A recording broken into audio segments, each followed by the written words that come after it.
স্বৈরাচারের দোসরেরা অন্তর্বর্তী সরকারের বিরুদ্ধে নীল নকশা নিয়ে মাঠে নেমেছে বললেন মির্জা ফখরুল। বিএনপির মহাসচিব মির্জা ফখরুল ইসলাম আলমগীর বলেছেন, পতিত স্বৈরাচার ও তার দোসরেরা পরিকল্পিতভাবে অন্তর্বর্তীকালীন সরকার তথা বিজয়ী ছাত্র জনতার উপর প্রতিশোধের নীল নকশা নিয়ে মাঠে নেমেছেন। তিনি বর্তমান পরিস্থিতি ও পরিবেশের গভীরতা অনুভব করে দেশবাসী সহ সংশ্লিষ্ট দেশি বিদেশি সব সহায়ক শক্তিকে পতিত স্বৈরাচার ও তার দোসরদের এই ষড়যন্ত্র সম্পর্কে সজাগ থাকার আহ্বান জানিয়েছেন। শুক্রবার রাতে এক বিবৃতিতে মির্জা ফখরুল ইসলাম বলেন, আমরা বিভিন্ন নির্ভরযোগ্য সূত্র থেকে জানতে পেরেছি পতিত স্বৈরাচার ও তার দোসরেরা পরিকল্পিতভাবে অন্তর্বর্তীকালীন সরকার তথা বিজয়ী ছাত্র জনতার উপর প্রতিশোধের নীল নকশা নিয়ে মাঠে নেমেছে। একই সঙ্গে এসব ঘৃণ্য অপরাধের দায় সুকৌশলে বিএনপি সহ সকল গণতান্ত্রিক রাজনৈতিক শক্তির উপর চাপানোর জন্য সামাজিক গণমাধ্যমকে ব্যাপকভাবে ব্যবহার করছে। বিশেষ করে প্রতিবেশী একটি দেশের কিছু কিছু নিউজ চ্যানেল সহ সোশ্যাল মিডিয়ার প্ল্যাটফর্মগুলোতে ব্যবহার করছে একটি চিহ্নিত মহল।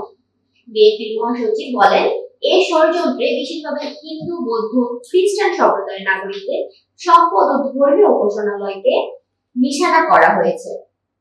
সাম্প্রদায়িক দাঙ্গার লক্ষ্যে সমাজকে বিভক্ত করাই এই মুহূর্তে তাদের ষড়যন্ত্র। বিজয়ী সব শক্তি তথা জনগণের মধ্যে বিভক্তি সৃষ্টি করার অপচেষ্টাও তারা মরিয়া হয়ে লেগেছে বলে তিনি উল্লেখ করেন। বিবৃতিতে মির্জা ফখরুল আরো বলেন, আমরা আশা করি ক্ষমতাসীন অন্তর্বর্তীকালীন সরকার, প্রশাসন তথা সর্বস্তরের সকল নাগরিকবৃন্দ এ বিষয়ে সজাগ আছেন। আমাদের দল বাংলাদেশের জাতীয়তাবাদী দল বিএনপি ইতিমধ্যে সাধ্যমতো সকল পদক্ষেপ গ্রহণ করে চলেছে। দলের নাম ব্যবহার করে যারা এ ধরনের তৎপরতায় জড়িয়ে পড়েছে তাদের বিরুদ্ধে সাংগঠনিক ও আইনগত কঠোর ব্যবস্থা নেওয়া হবে। তথাপি পরিস্থিতি ও পরিবেশের গভীরতা অনুভব করে দেশবাসী সহ সকল সহায়ক শক্তিকে এই ষড়যন্ত্র সম্পর্কে সজাগ করতে চায়।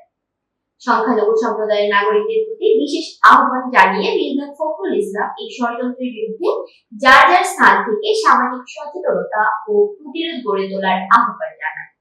পাশাপাশি গণতান্ত্রিক বাংলাদেশ বিনির্মাণের লক্ষ্যে অন্তর্বর্তীকালীন সরকার, দেশপ্রেমিক প্রতিরক্ষা প্রশাসন, পুলিশ, বিজেপি ও আনসার বাহিনীকে সর্বাত্মক সহযোগিতা করার জন্য দল মত নির্বিশেষে তাদের পাশে দাঁড়াতে দেশবাসীর প্রতি উদ্যত আহ্বান জানান। এতক্ষণ বার্তা বৈঠকের সাথে থাকার জন্য ধন্যবাদ। নতুন নতুন তথ্য ও সংবাদ পেতে বার্তা বৈঠকের ইউটিউব চ্যানেল ও ফেসবুক পেজের সাথে